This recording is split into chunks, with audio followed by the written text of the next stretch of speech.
So over the past couple days, we've been able to have many frank and honest and open conversations about different government policies, different politicians, different political parties. And we haven't had to worry about serious retribution when we leave here today. No one has to worry about getting killed because of something they've said or being tortured.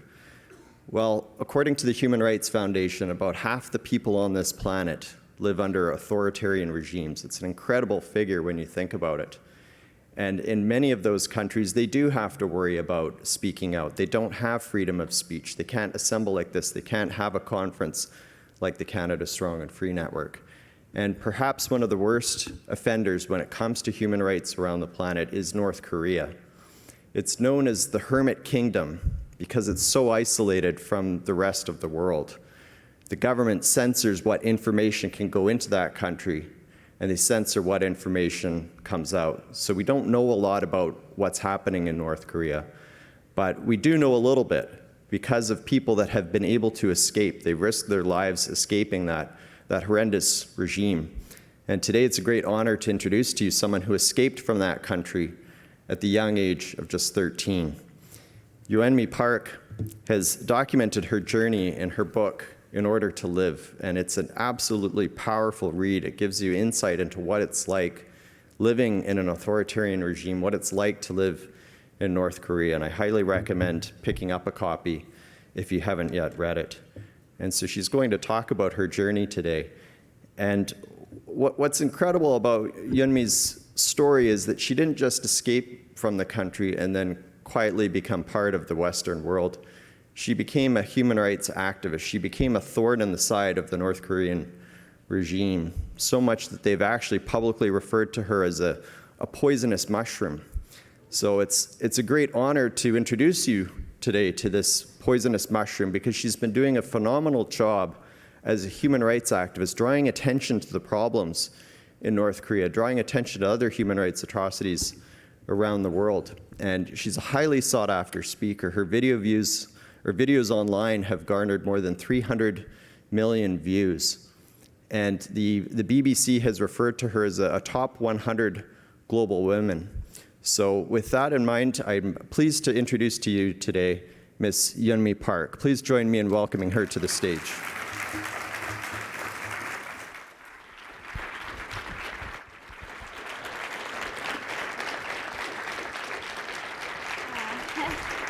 Thank you, Colin.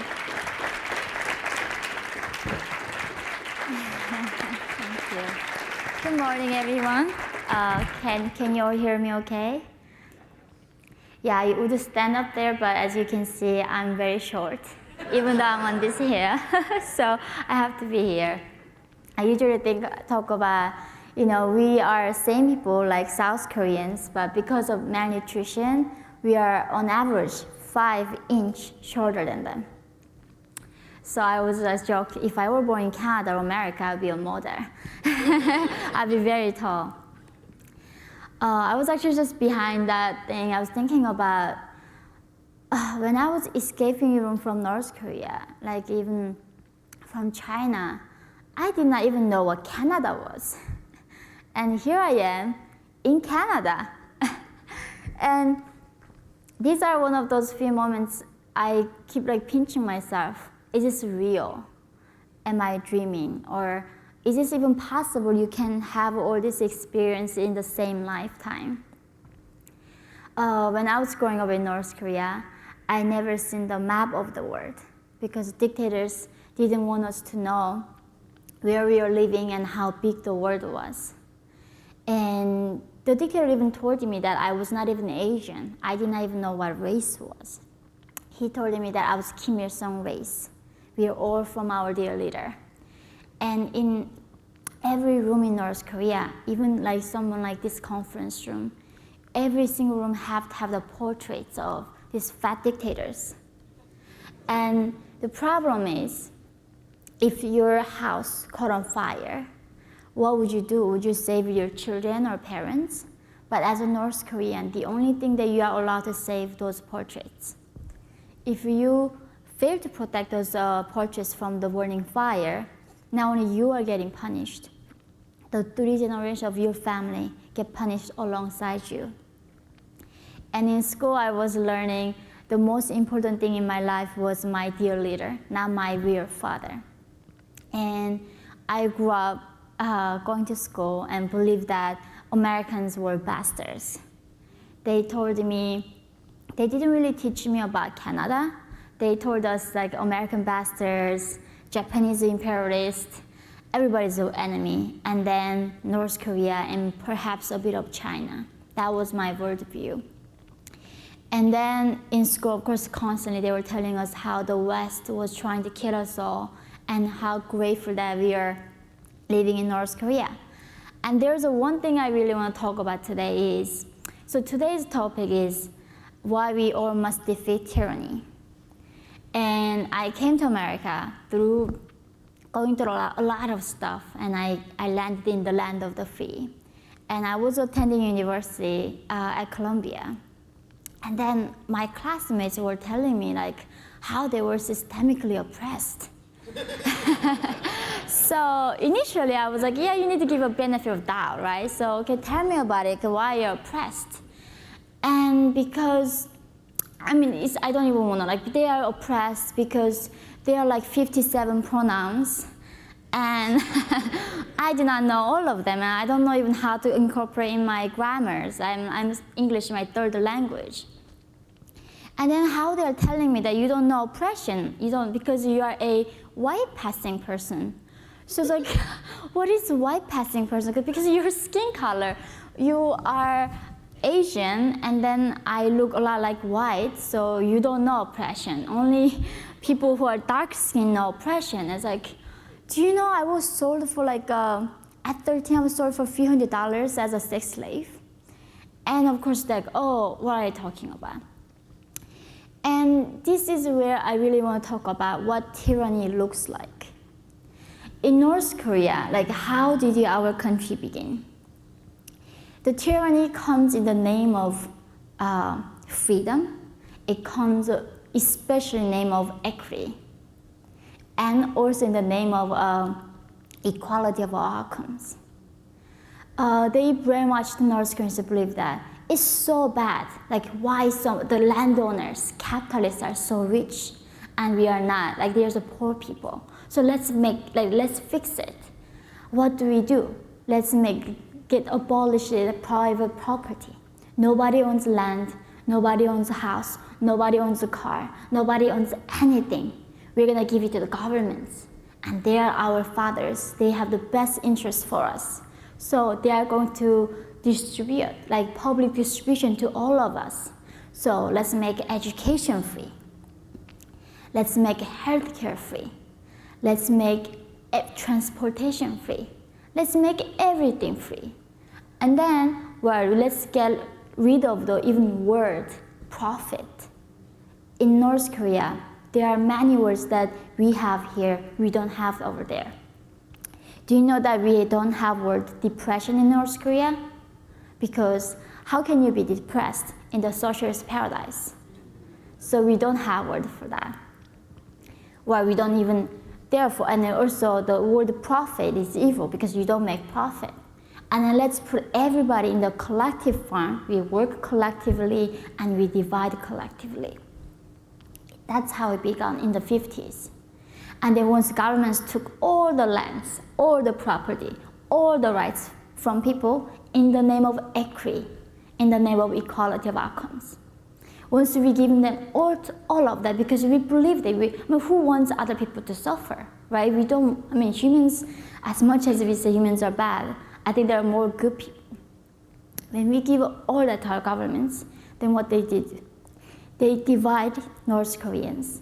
We are a very homogeneous country into 51 different classes.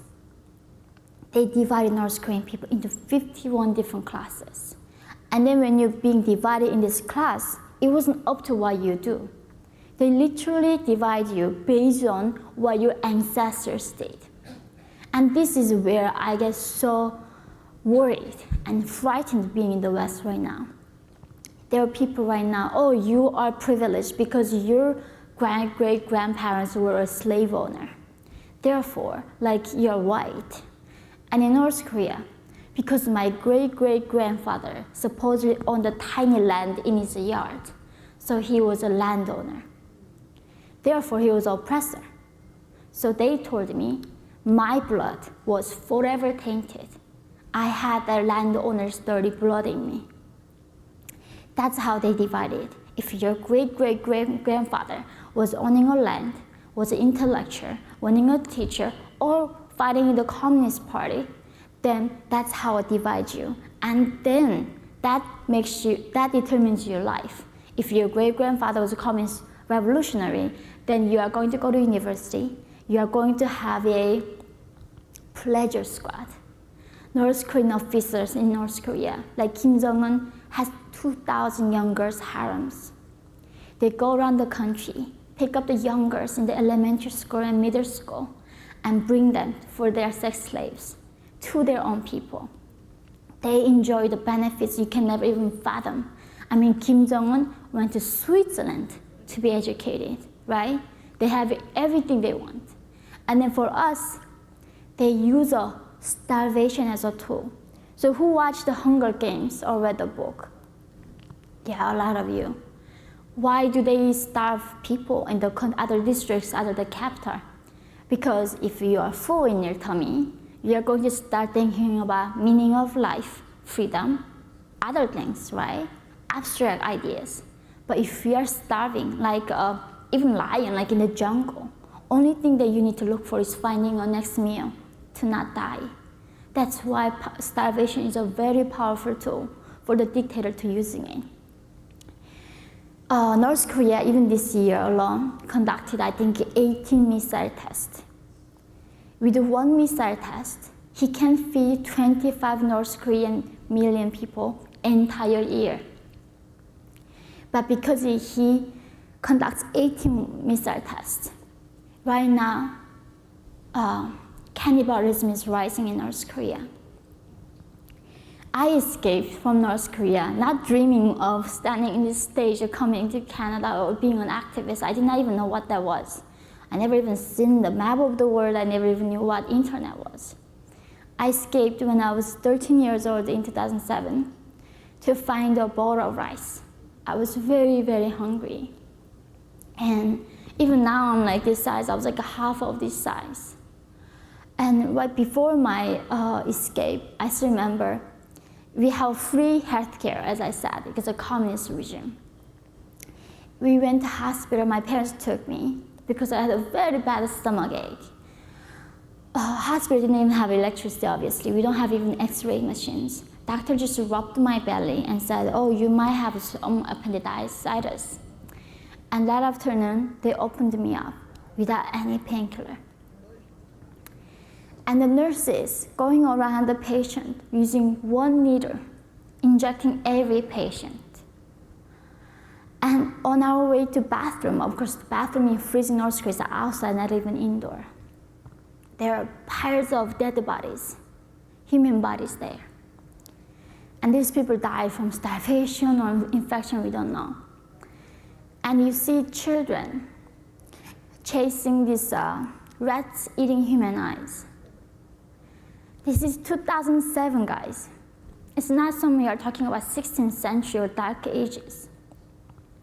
And children eating these rats and they have poisons in them. And these children dies and then rats eat them back. And children eat these rats and die. This cycle continues, especially in spring. Yesterday I landed in Ottawa. I was like mesmerized in this like beautiful country on the clean roads and trees. I mean, never seen a highway in my life, right? Looking at this beautiful river. And then apparently I have to take the COVID test to go back to America. So Casey was taking me to a pharmacy to get my COVID test. And I was like walking this section. You know what I saw? I saw literally more than 100 types hair dyeing formulas in the pharmacy. And there's another section. It's a half section were dedicated to show you the options of hair bands. I mean, how many hair bands can there actually be? Seriously, like, I was like, they've gone too far. But that's when I was like utterly shocked.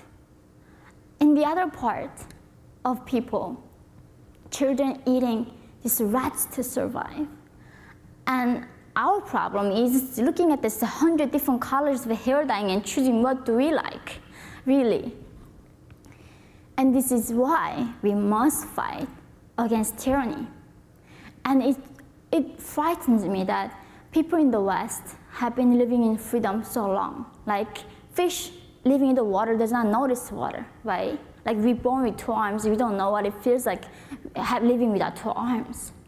Like that, because they're living in this freedom so long that they don't know what life can be without freedom, and especially also what tyranny comes with. Tyranny does not come in the shape of, like I'm gonna kill you, I'm gonna starve to death. They usually bring this too wonderful to be like, true, like this kind of lies. Let's make everything free, let's make everything equal. And it's happening here. And I was in America. I escaped North Korea. I literally crossed the frozen Gobi Desert into Mongolia by foot when I was 15, and to be free. And then, do you know what scared me? Coming out of a conservative closet. Do you know how absurd this seems to North Korean? I was not even afraid to die, and I came to America. And I was in the hands of liberals. That's why the BBC named me. That I was one of the BBC's 100 women. Not anymore. I mean, they cancel me all the time. They call me, I'm a bigot, I'm a racist. And of course, I don't know what oppression is, because I say that big governments is a true evil to humanity. Nothing. Thank you. In my life, I have seen a lot of good things and bad things, but nothing has been worse than the North Korean big government. Nothing also has killed more individuals than government has been. That's why it's our job to watch out for governments and if the power corrupts or not. So I'm very grateful that you came to hear this bigot, who is very privileged because of my skin color apparently right now.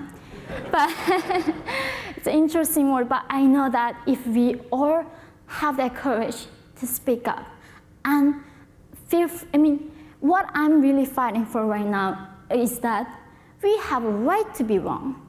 We have a right to be stupid, especially in universities, right? Because we don't want to offend somebody's feelings. We cannot ask stupid questions even. Then how do we fight for truth and justice? So thank you so much for helping me to offend people today. And I look forward to your questions. Thank you so much, everyone. Thank you. Thank you so much. Thank you. Thank you. Oh, thank you so much. Thank you. Thank you. Oh, thank you so much, everyone. Thank you. Thank you. Yeah, thank you.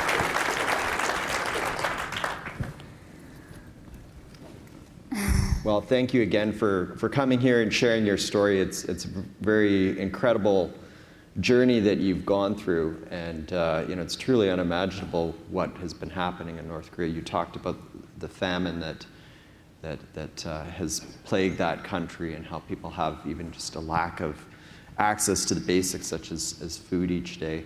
I want to start with, I think, the most important question I could ask, and that is, what can everyday Canadians do? People that are in the audience here today, people that are watching at home, what can they do to help the people of North Korea?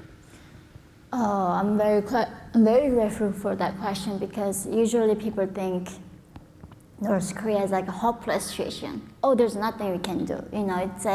Even the United Nations says this is a modern day Holocaust. The only resemblance that we find what's happening in North Korea is a Holocaust. Like, North Korean people die in the concentration camps. Do you know if you ever seen a Bible or read a Bible, you get executed? And because Kim's copied the Bible, Kim Il-sung was born in a Christian family. And then he thought, okay, let's get rid of God. That's what communism do, right? Let's kill the religion first. Then they become a God. So he became a god by just copying Bible. He literally made himself a god, and then he said, oh, I loved you so much, so I'm giving you my son, Kim Jong-il. But he dies, right? No. His spirit is living with us forever. Therefore, how that dear leader knows what we are thinking, how much hair we have in our head. They copy exact 10 principles of the comment. And that's why they do that. But then what do we do about North Korea is very simple. The answer is China. I mean, people don't know because the mainstream media and Hollywood, all this establishment hiding these facts. China is running North Korean dictatorship. They've been sponsoring this dictatorship for the last 80 years. If China's just stopped supporting Kim Jong-un, like no country right now can trade with North Korea because of sanctions by the United Nations resolutions. But China breaks that. Because of that, if we raise this awareness that who is actually responsible for this humanity crisis is China. And if we do that, we can serve North Korea anytime. And so that leads me to the next question. This is a conference where we're talking about politics and public policy. What does the Canadian government need to do then to help the people of North Korea? Is it to put pressure on China to stop enabling the Kim Jong-un regime? That'd be great, and it'd be nice that Justin Trudeau doesn't praise China that much. It'd be nice. I mean, I don't even expect. Thank you. It's just truly disgusting, right? It's Obama, Trump did a good job. Did you see his State of the Union? Of course, he later praised Kim Jong-un because he thought he could change Kim Jong-un to let his guards down. But he was calling out Xi Jinping's problem, that he was sponsoring this dictatorship. And who was responsible? But they have every intelligence to know what's happening to Northern people. That humanity is repeating the same mistake, that we are denying this Holocaust is happening. Right? How on earth? Our problem is having too much food. When I went to New York, my friends were eating something called a salad. Those plants. And they were telling me, you need to eat these plants for your health and diet. And I was I ate those with my rabbits. Those are rabbit food in North Korea. Because we are so malnourished, that's what I ate to survive, eating grasshoppers, eating plants. And in America, people eating plants because they have so much other food. They need to cut down on rice and carb and bread and meat. And what kind of world are we that we have so much food, and that's our problem, and there are people dying literally for the food that we waste here. And with this information, no governments in the West, supposedly they are the guardian of freedom and justice. They do not challenge China. And they do not tell them that. For me, it's the reason I was bought as a sex slave in China is because they had this policy where sending North Korean people back to North Korea. It's capturing Jewish people and sending them to Auschwitz, same thing. And that's why we are being vulnerable and we are being sold. And right now there are 300,000 North Korean women in China are sold daily and being raped. And we are still talking about slavery that happened 150 years ago or maybe a few hundred years ago. And it hasn't ended. Slavery is still happening under CCP and nobody wants to talk about it. I'd just like to take a moment to remind the audience that we're taking questions through the app. And then also we're going to have a microphone roving around as well, because there were some problems yesterday with the app. So if you do have a question, just put your hand up and someone will come over with a microphone to get to your question. We've been talking about what people can do to help North Koreans. And I heard about this program, I think it was last year, this Flash Drives for Freedom program. Earlier I mentioned the Human Rights Foundation. They have this program, Flash Drives for Freedom, where they're collecting people's unused memory sticks and they're deleting the information off them and putting on important information for North Koreans that they need to get and smuggling these into the country. I know you've talked about this. We've got the image on stage there of dear leader, I guess. and they're trying to get this information to North Koreans. What are your thoughts about the program, and do you have any knowledge about how well it's working? Yeah, actually, I work with the Human Rights Foundation. I'm on the board, and that's how we came about. One day I shared this story.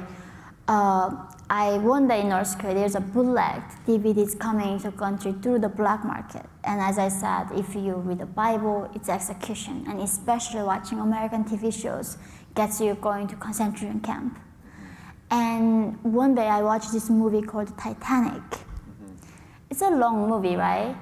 And the reason why I say is that because we don't have electricity. And it comes like only the dear leaders' birthdays or like New Year. We see the electricity a few times a year. And it took at least several months to finish one movie. And then when I finished that movie, I was so confused. Like, why is man dying for a woman? Like in North Korea, do you know like we don't have word for love? Kim Jong-un banned Mother's Day because he was afraid that if people love their mothers, we are not going to love him as much. So he denies every other types of love, like love between friends, family, or lovers. So as a North Korean, seeing that, like why a man dying for love and how like there's no propaganda in the movie. So that really, when I watched the movie, gave me some taste of freedom, like taste of humanity. And I literally thought when I watched that movie, like, oh my God, these people got killed for making this movie. So when I got out, I became such a big fan of DiCaprio. I mean, who wouldn't be, right? As a young girl, I was checking to people like, is he alive? Did he get killed? And people like, no, he's alive. And I did not check on the kid, you know, that woman. I checked on the guy. And that's like how foreign to North Koreans that you can cherish something as basic as human relationship. And seeing that, just mere story, is a revolutionary thing for the people. Well, that's good to hear that you were able to check up on Leo's health. Some of his comments in Canada don't go over too well these days, but anyway, we'll move on to another topic. I was chatting with Christine Van Geyn earlier, and she had mentioned a couple other charities that are actually helping North Koreans, some that are helping smuggle people out and that. And so if you are looking for ways that you can help the people of North Korea beyond sort of the big P political component, I would encourage you to get on Google. I want to ask you about the actual moment you decided to escape. You talk about how in North Korea, people, their daily concern, their top concern is finding access to food. How did you get to that point where you decided that you were going to risk your life basically to escape to China? Could you tell us about that journey and how that happened? Yeah, it's a very interesting process. I've been working in the human rights work now, and I met a lot of people from Syria, even Afghanistan, like even Yemen, right?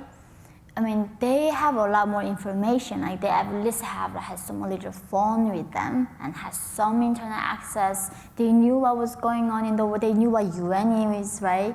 For North Koreans, we don't even know what UN is. Like, I literally thought, like the American white people, we thought the regime brainwashed to believe that you guys were cold-blooded like monsters. Like we don't have internet, we can never see the picture of white people. So they draw this like school poster for us with like big nose, green eyes, and they're like reptiles with the cold-blooded, and they're like evil people. And so we really don't have any information. And in a way, also living in North Korea is like every day you are risking your life, because if you don't eat, you die. Like hunger means death. That's simple like that. And just only the moment when we thought we could escape was, I was lucky enough to living in the border town. And at nighttime, if you've seen the satellite picture of North Korea at nighttime, yes, it is truly the darkest place in the world. And I know a lot of people in the world care about the environment, so go to North Korea. We have Earth Day every day. Seriously, no pollution whatsoever. So, in darkness, at night I was looking at China's side and they had lights. And that's when I thought maybe if I go where the lights were, I could find something to eat. And that's why when people are saying, oh my God, you escaped for freedom, you're so brave, like, I did not even know what freedom was. That's how we were just like escaping out of desperation to find something. So it was desperation that drove you to get the courage up to cross the river and seek out freedom. Our organization, we've got a project called Survivors of Socialism, where we've been talking to Canadians that have come from socialist and communist countries. We've been surveying them to say, what's your top concern about any government policies that you see occurring here in Canada that remind you of the countries that you fled? And so I know you're not familiar with the Canadian setting, but you're familiar with obviously what's happening in the US. What would be the top concern for you about what you see in the United States? Is there anything there or in Western countries that reminds you of North Korea? What would be the top concern? Because you mentioned a couple in your speech there. How long do we have time? I don't even know where to begin. It's a very interesting concept to me that, like at Columbia, they say, don't even do your readings, don't even come to class if it offends you and if it triggers you emotionally, right? And I was like, they say, silence is violence, hate speech is violence. Like, it's very hard to understand why saying something is violence. I'm not hitting somebody. And this is really very concerning. In North Korea, it almost began that way, protecting people, protecting well-being of the public. We do that. And not only that, what's really also concerning is it doesn't matter who you are as an individual. It matters as a group, right? The groupthink. In North Korea, when I spoke out, they made this propaganda video to criticize me and smear campaign me. And they made my actually own relatives to criticize me. Do you know what they said about me? She was so individualistic when she was a child. For them, that was the worst criticism you can think of, that I was individualistic when I was a kid. They do not believe there's a dignity by being an individual. There's nothing noble about being an individual. You only matter when you belong to a big mission of a collective. And this groupthink is rising, especially in America, that you need to somehow be part of a group. It's even saying that I'm a conservative is funny. Like, I'm an individual before anything, right? Like, you need to be a part of this groupthink. And it always drove us into very dark places. That we need to be true to be individual, and government's gotta respect that, and that's why individual liberty comes before any kinds of liberty. And seeing that declining, and people getting into this groupthink and do not lose their critical thinking ability. And when I came to South Korea, first thing they teach us, as I said, hey, Americans don't colonize South Koreans, they're good people, and South Korea is a democracy. And then they say, okay, what you believed in North Korea was a dictatorship. Kim Jong-un is a fat dictator, he cannot read your mind. And I was like, what do you mean he's a fat? He is hungry, he's starving. Every New Year's, as a North Korean child, you have to sing this song, saying dear leader, please rest. You don't sleep, you don't eat, you work so hard, right? we believe that. And then these teachers at this re-education center in South, they were showing us picture. Look at this picture. He's a fattest guy with all these skinny other genitals.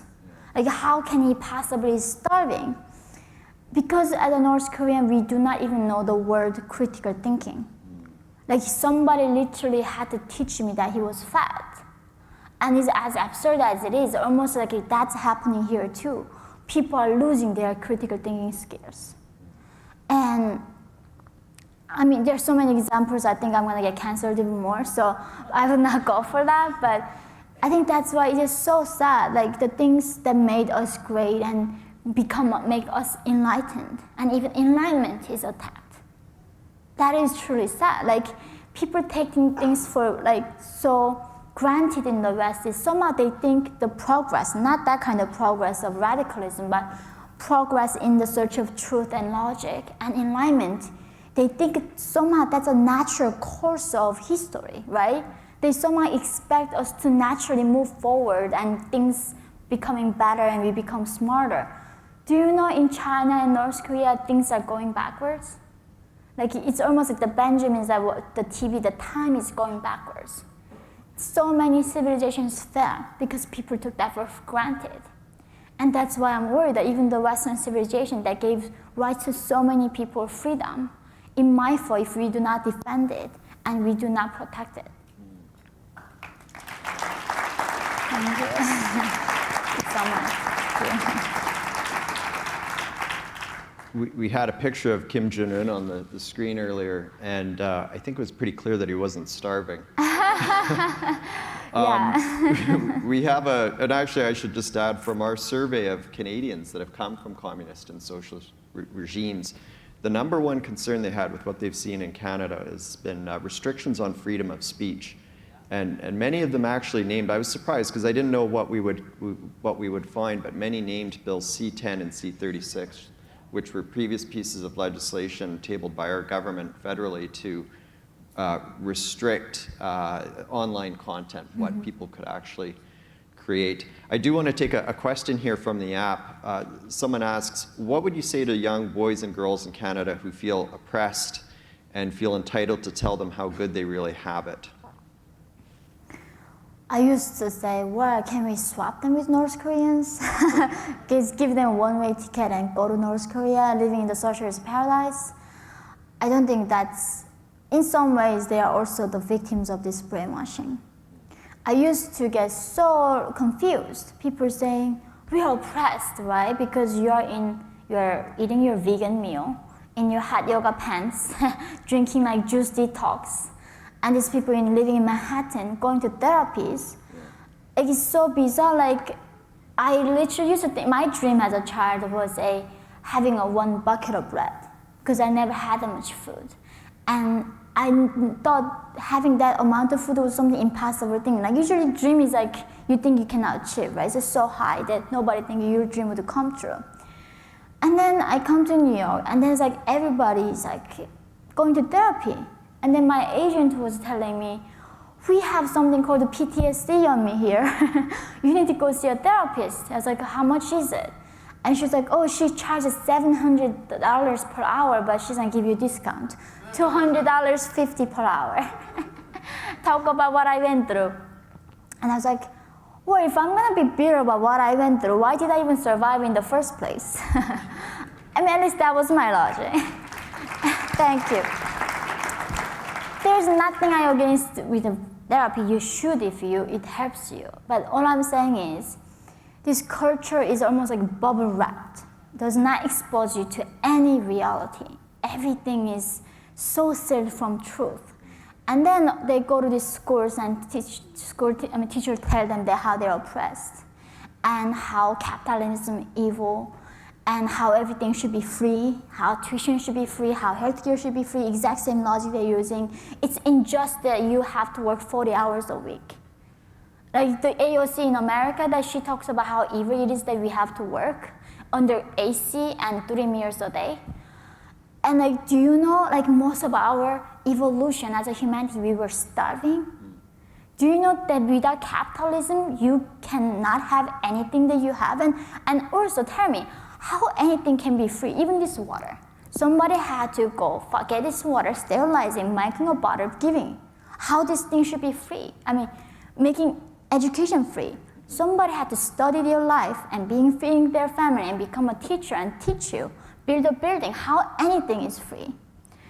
So without that critical thinking skill, we're gonna fall like North Korea did. And so yeah, I'm terrified. I have a son. It's really ironic that I have a son with American bastards. It's in his birth certificate that his father is American, mother is North Korean. In North Korea, by the way, that is treason. North Korean regime is so racist. They kill people, kill the babies if the father and mother were mixed blood. And now he goes to daycare in Chicago, and his school teacher sending me emails how they are doing such a wonderful job teaching my 4-year-old son about equity. And I'm like, oh my God, where did I come? I did all that to escape this tyranny of socialism, and I end up in the exact same place where my baby becoming a little commie at home every single day.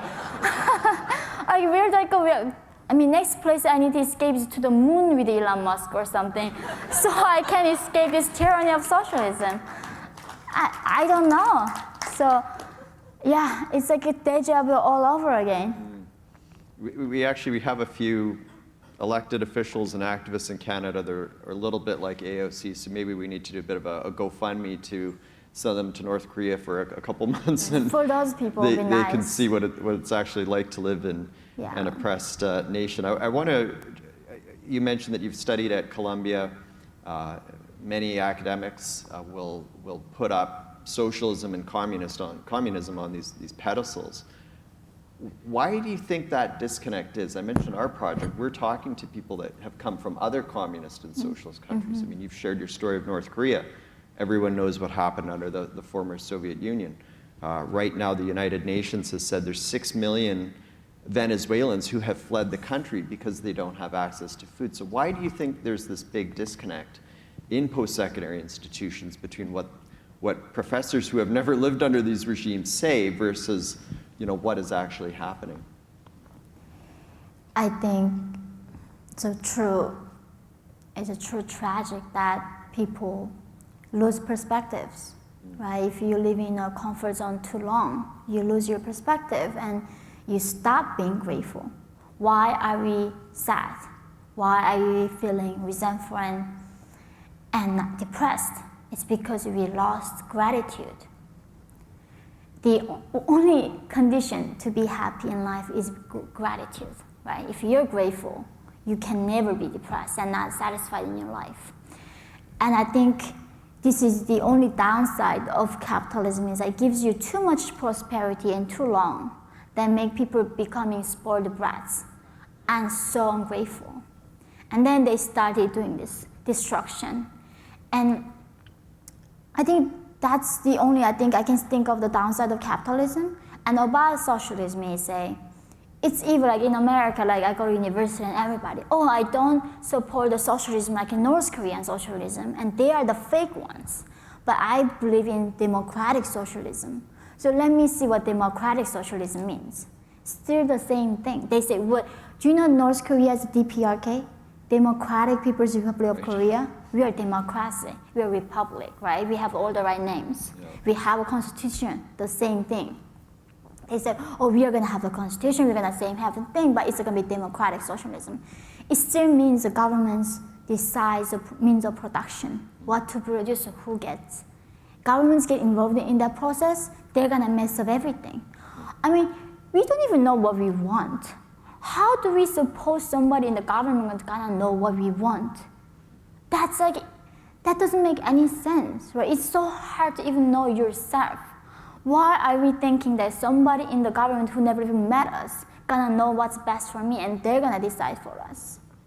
And that's why I think it's so dangerous they keep sugarcoating this evil socialism in the name of democracy. And they don't know that North Korea is a democracy either, because they don't talk about it. It doesn't seem like the democracy part is working too well in that, in your former homeland's name. It reminds me of someone from the former Soviet Union, a Canadian that has come from that country, and he described how, well, they actually had a democracy too. The problem is there was only one party on the ballot. Yeah. So there certainly wasn't a lot of choice. I did see someone had a question in the audience over here. If someone can get Dr. Roy a microphone there, we'll go to him. It's Kate's mic, Voice of God mic. So one of the ways communism seeks to destroy society is the destruction of the family. And I was wondering if you could discuss family structures in North Korea, because the stuff I've read has been truly horrifying. Yeah, thank you for your question. As somebody who believes in family, it's like that in North Korea. The reason you get married is to glorify the revolution of the party. We have to produce babies, so they continue to become slaves for this evil dictatorship. And as I said, they ban the love, and because of that. But in North Korea, they still make sure that we marry, so we can make babies for the governments to enslave them. And I think the US is a very unique phenomenon how they call humans are disease, you know, and how having kids are bad for climate. And if our ancestors thought the same way that humans were disease and babies are inconvenience, like we would not be right here.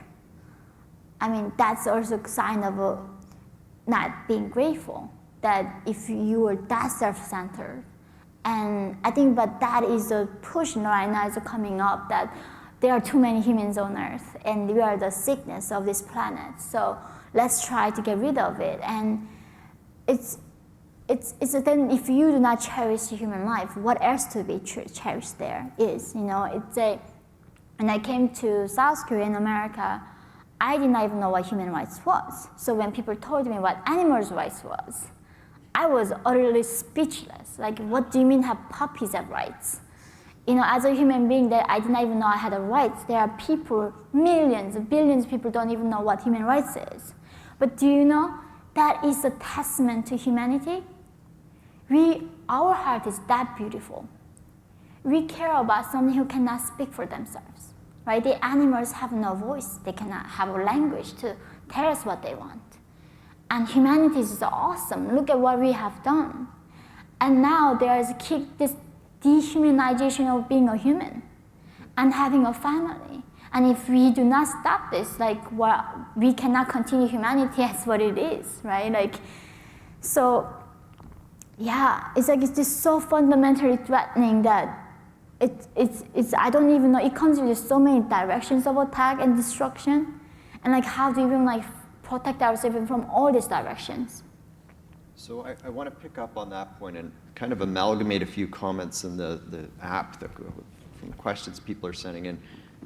What should we do as a nation to tackle some of the problems that we've talked about, that you've talked about, whether it's cancel culture on universities, restrictions on freedom of speech? Do you have any advice for us in terms of a public policy decision or something that you might do if you're the Prime Minister of Canada or maybe head of a university? What do we do to protect ourselves against this? Well, activists in me tell me, like, fight like hell. You know, let's fight. We thank you.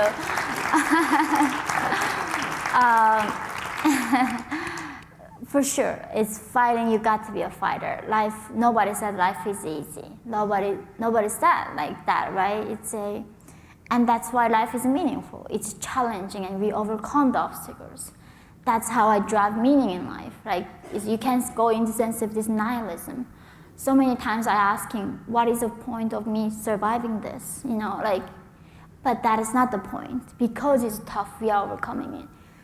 But then, as a mother now, I do think we need to continue to be happy.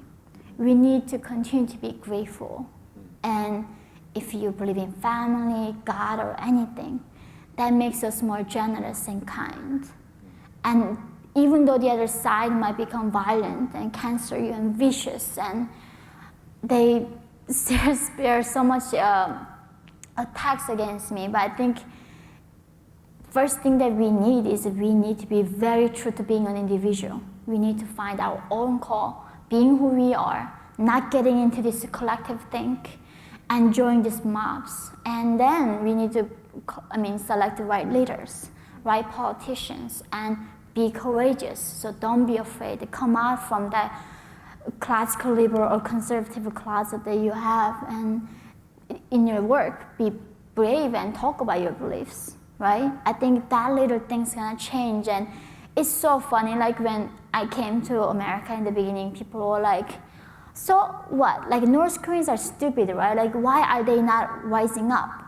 Why there's no revolution in North Korea? And first of all, I used to tell them, like, do you know, like, how do you fight to be free if you don't know you're a slave? And in America, they're like, people, they think they're free. And do you know, if anybody in this room really, do you not censor yourself? We all watch our thoughts. Thought crime is beginning here too. We are afraid even to think, and we censor ourselves so much. And that is very dangerous direction we're going to, and then we are not even acknowledging it. So anybody can become like North Korea. Anybody can end up in that country. And there's no exception to Canada or America. So it is really up to us to go against that fear and do not censor ourselves. Of course, I'm not asking you to be bad, be kind, but you have a right to be wrong and be stupid and asking wrong questions. It's okay. It's our right. That's why we have human rights, right? Thank you. Yeah. We certainly have our flaws here in the West. We've talked about many of them here today, but we're still certainly a night and day difference between what we can enjoy here in the Western world versus North Korea. I want to ask you about overall, when you think about your journey from North Korea to the West, has it met its expectations overall? Well, I'm looking at the 100 shades of hair color, yes. It really did. I mean, I never have to worry about, I think it's not only just I'm grateful for my life, like in North Korea. Even yesterday I was thinking, it's like, I remember I went to my friend's house when I was like maybe 3 or 4. It was a rich official's house. They had like little tiny biscuit. And I wanted it so much. So I was like trying to somehow hold it, hide it, and then that family like holding me to the death, right? Because I get that tiny bit of biscuit from them. And now I'm thinking about my son. Like, he has every food he wants. And I think that's the thing, like, it's not that complicated. We need to, freedom gives us dignity. And there's a saying that if you do not feed people for 3 days, that is the end of civilization. We're gonna become animals. That's why the cannibalism is happening. And I think that is a fundamental thing that I'm trying to fight now. And in America, of course, all those things met. Like, I have all the basic needs. I never have to steal food again in my life. I never even dream of food. And for that regards, I'm very grateful. And there's a million things that I'm grateful, even though, like now, I'm the enemy of the woke. I used to be enemy of Kim Jong-un, I gained more enemies in my life. But it's still, there's so much to be grateful for. Yeah. And I think that's why we need to not lose that perspective. No matter what, keep that perspective that we are grateful. We are lucky to be here right now and be alive. So thank you. Yeah, and there's another question. Hello, my name is Josh Landis. Just one question. Minority conservatives, and I even believe women who are conservative, I believe are targeted the most for having conservative views. So what's your advice for us?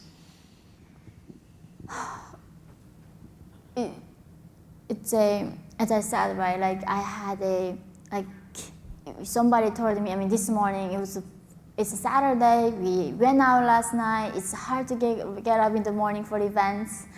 And I used to have some sympathy problems. Like my girlfriends in New York City call me how they went on this online date with the guys and they don't call them, so they get depressed.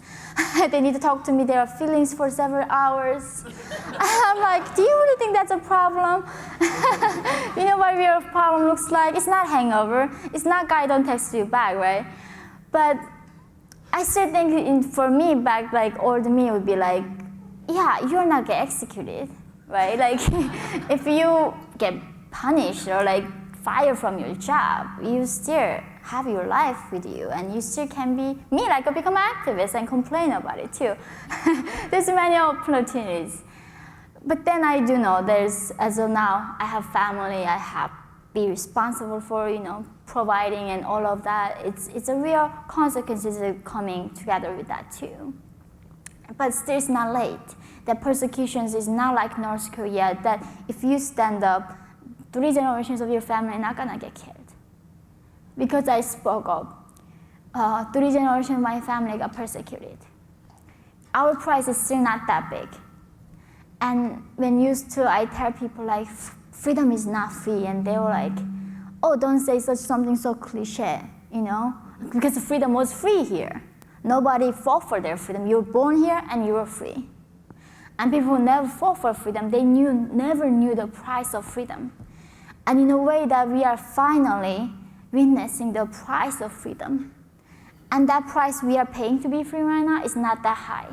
So that's why we need to fight back right now before the price becomes too much that we cannot bear anymore.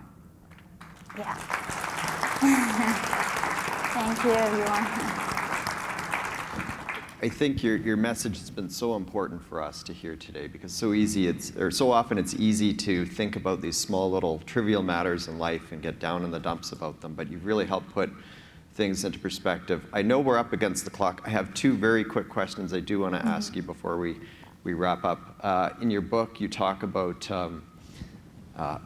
when your grandmother passed away, she asked you to come to her grave someday and let you know if the two Koreas are unified. Do you think we'll get to that point? I guess only God knows. I